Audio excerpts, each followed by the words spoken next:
अस्सलाम वालेकुम। तो कैसे हैं आप सब? होप कि जैसे भी हो बहुत सही हो। दोस्तों, आज की कहानी हमें यूपी के एक डिस्ट्रिक्ट से अमन ने भेजी है। तो आइए उन्हीं के पॉइंट ऑफ व्यू से सुनते हैं। दोस्तों, प्रोफेशन से मैं अभी पैरानॉर्मल साइंस का स्टूडेंट हूँ और आज मैं आपको एक ऐसा इंसिडेंट शेयर करने जा रहा हूँ जो काफ़ी डरावना है। तो बात है दिसंबर 2017 की, जब मैं एक छोटे से शहर में गया था ट्रेनिंग के तौर पे। एक जगह जो ब्लॉक 17 के नाम से फेमस है। मैं आपको एग्जैक्ट नाम नहीं बता सकता, लेकिन इतना बता सकता हूँ कि वो जगह यूपी में ही है।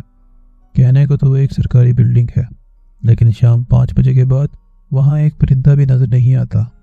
शाम को वो जगह सुनसान सी हो जाती है।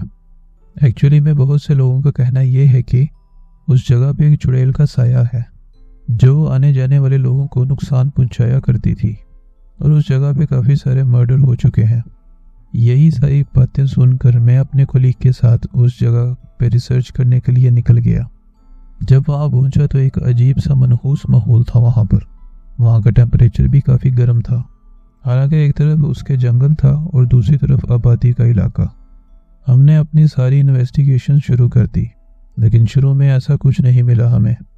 पर जैसे ही रात के 11 बजे हमें वहाँ पर एक अजीब सी आवाज़ सुनाई देने लगी और हमारी डिवाइसेस भी हरकतें करने लगी। दोस्तों, ये हमारा पहला तजुर्बा था, इसलिए हम तीनों काफ़ी डर गए थे। फिर हमें पायल की आवाज़ आने लगी।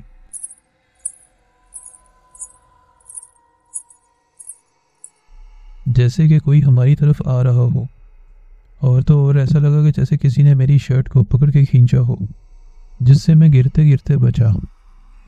सबसे हैरानी की बात यह है कि जिस जगह पर जानवर तो क्या चिड़िया भी नज़र नहीं आती थी, उस जगह पे हमें एक अजीब सा कुत्ता भी दिखाई दिया जिसका मुंह नॉर्मल कुत्ते से काफ़ी बड़ा था। हम लोग काफ़ी डर गए थे, लेकिन फिर भी किसी तरह हिम्मत करके इन्वेस्टिगेशन करते रहे। हमारा कलेजा उस वक्त मुंह को आ गया जब हमारी नज़र एक इमली के पेड़ पर पड़ी। उस पेड़ पर एक उल्टा लटकी हुई औरत थी जो काफ़ी अजीब नज़रों से हमें देख रही थी। उसका चेहरा ऐसा था कि देखते ही जान निकल जाए।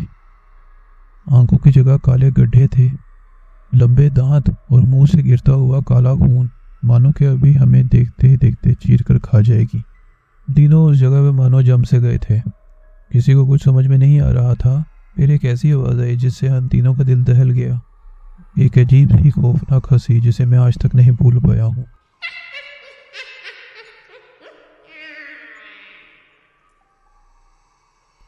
हमारे सारे इंस्ट्रूमेंट ने काम करना बंद कर दिया और मेरे कुलीग को उसी चुड़ैल ने ज़ोर से उठाकर पटक दिया। गिरते ही वो बेहोश हो गया। हम काफ़ी घबरा गए। अब हम उस जगह से निकलना चाहते थे। हमने अपने उस कुलीग को उठाया और उस जगह से निकलने लगे, पर पता नहीं क्यों हम भटक से गए थे। घूम फिर कर उसी जगह पर बार बार वापस आ रहे थे और वो चुड़ैल मानो हमारा पीछा ही नहीं छोड़ रही थी। वो चुड़ैल हमें बार बार कभी उस रास्ते पे मिल जाती, कभी इस रास्ते पे मिल जाती। हम बुरी तरह से फंस चुके थे। ना मदद बुला सकते थे और ना ही हमारी कोई आवाज़ सुन पा रहा था। वो रात मैं आज तक नहीं भूला हूँ। फिर शुरू हुआ डर का ऐसा नाच। मेरे उसी कुलीग को उसने पूरी तरह पोजेस कर लिया और मानो पागलों की तरह हंसते हुए उस जंगल में कहीं गुम सा गया। हमने उसे काफ़ी देर तक ढूंढा, पर वो कहीं नहीं मिला। तकरीबन 1-1.5 घंटे के बाद एक पेड़ के नीचे हमें अपना कुलीग बैठा हुआ मिला। वो काफ़ी अजीब सा दिख रहा था।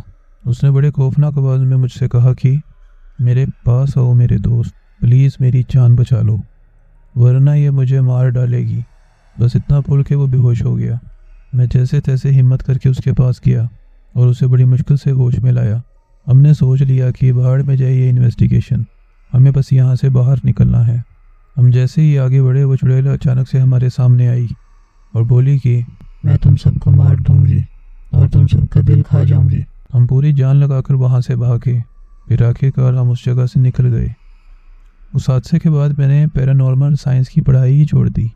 उसके बाद मैं फिर कभी ऐसी जगह पर नहीं गया। तो दोस्तों, कैसी लगी आपको ये स्टोरी? उम्मीद करता हूँ अच्छी लगी होगी।